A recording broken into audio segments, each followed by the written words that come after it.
Beautiful day out for it, isn't it, gang? You know who it is, Paul here again. Today I'm just doing a review on my newly acquired hammock, Bliss No-See-Um No More Hammock. Alrighty folks, now it's time to take a bit more of an in-depth look of this hammock. Starting off with the specifications. The dimensions of the hammock is 4 feet 11 inches wide by 9 feet 10 inches in length, or 150 centimeters wide by 300 centimeters in length. The weight is 800 grams or 28 ounces, and the pack size is 22 by 15 centimeters. Now let's get down to business and have a look at the features of this hammock. Hammock Bliss has a special 21 holes per square inch no-see-um netting. They boast the netting repels gnats, fleas, sandflies and mosquitoes, so you'll be rest assured to have a good night's sleep without waking up in the middle of the night to get bitten by mosquitoes or any other bugs.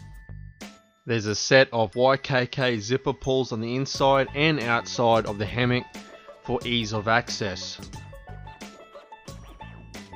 The hammock base is constructed of 100% nylon parachute material, which is strong and breathable. As you can see looking at the hammock parachute base, it's been strength tested to 175 kilos or 350 pounds, so you got peace of mind that's not going to malfunction on you, even if you have that second person in there with you. As you can see here, the rigging suspension system used for this hammock is made of 6mm nylon climbing rope. Lengths are of equal length on each side, 2.5 meters or 100 inches. Its breaking strength is 350 kilos, which makes it super tough, and it's resistant to mildew and rotting, plus it's quick drying. In the middle of the hammock is the travel bag, which is permanently attached. The main function for this bag obviously is to stow away the hammock into it so it becomes compact. Also though, it doubles as a great little handy gear pouch, so you can stow away any items that you want to keep off the ground or close to you. There are 4 highly visible yellow loops on the outside along the hammock zippers of the hammock. I think by having these loops, 2 on each side of the hammock, is a great feature because not only it's highly visible so you can easily identify where they are, but you can use them to lash cordage to the loops to potentially expand and widen the hammock, or you can use those loops to stow items and suspend them off the ground so you can keep them close to you. To help suspend or support the netting, on each end there is 2.5 meters or 100 inches of cordage, plus as you can see here there are 2 little velcro pockets in which you can store the cordage in. In addition, as you can see, there are highly visible, again, the yellow loops just above these pockets. So my guess is maybe one theory is to maybe hold gear to suspend off the ground, or more importantly I'm thinking if those cordages snap or one snaps, then you can improvise and use those loops to then attach or lash cordage onto to then suspend the netting. What I find easiest way to set up this hammock is basically I have it roughly about hip high from what, you know, the middle point here of the hammock where it sort of sags. So roughly about hip high, just below. So when I get into it, it's obviously not going to be too high getting into it, where I'm going to worry about a safety hazard where I could trip or fall or something, having to get right up into it, or actually trying to get back down to it, and possibilities of potential injury. So having a nice height where you can get in it and out of it comfortably is probably, I find, the best way of judging the height of setting up your hammock. But also if you have it too low, then by having it too long, then you got to really bend down into it and stuff like that. It's just annoying and hard to get back out. So you just got to judge the height of the hammock, and I just judge it by roughly if you were to sit down into it. So I'm gonna get inside this hammock and we'll have a look.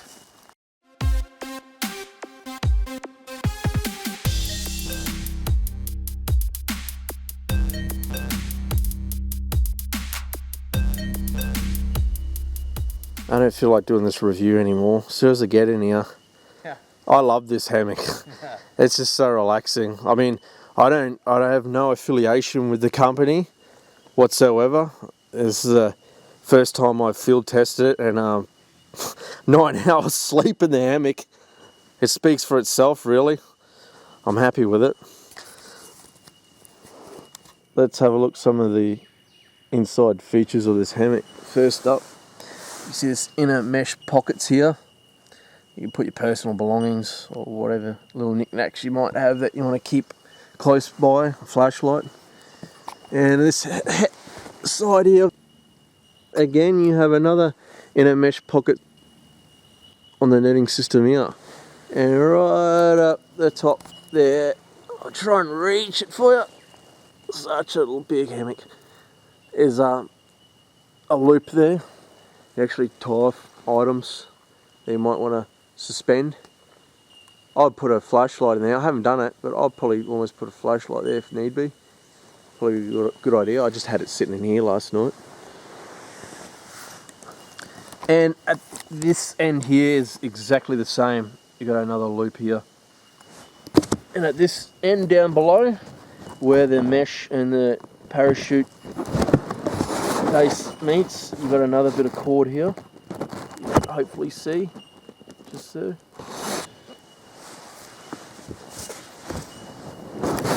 At this end,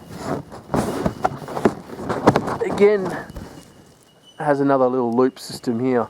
I think it's great how they thought about this. You can hang all your items, like my pants. Like if I would have thought about it a bit more last night, I would have hung my pants up here. Would have used maybe my belt to loop it up and keep it up into place, rolled up. It actually, I had my pants laying in here last night, so I kept rolling down. It wasn't too annoying, but anyway. Now, sitting in here is very comfortable, being such a big double hammock. What I noticed is that netting sort of sucks down into you. So as mentioned before, you can use these loops, I think, as an idea if you wanted to sort of get some ropes, some cordage, and maybe lash it on there and probably tie them off to something, a rock on the ground or a tree if you had one nearby. So you can pretty much sort of widen the base of the hammock a bit to keep the netting off you. If you're that concerned about having the netting in your face, then that might be an idea. I probably wouldn't have it too tight, because you want to have the base sort of contouring to your body nicely, you know, because the best way of laying here is probably diagonally. It's the most comfortable way. It sort of makes your body straighten out better. But yeah, that's inside the hammock, so I don't mind it with the netting sagging into me. It's not an issue, especially when I'm laying on an angle. I'm not too concerned of it at all, as you can see here. The water view, beautiful day. Come on, Paul, back to the review. So that concludes the review on the Hammock Bliss No-See-Um No More. If you haven't subscribed to our channel yet, hit that button, like, share, comment, and until next time guys, thanks for watching.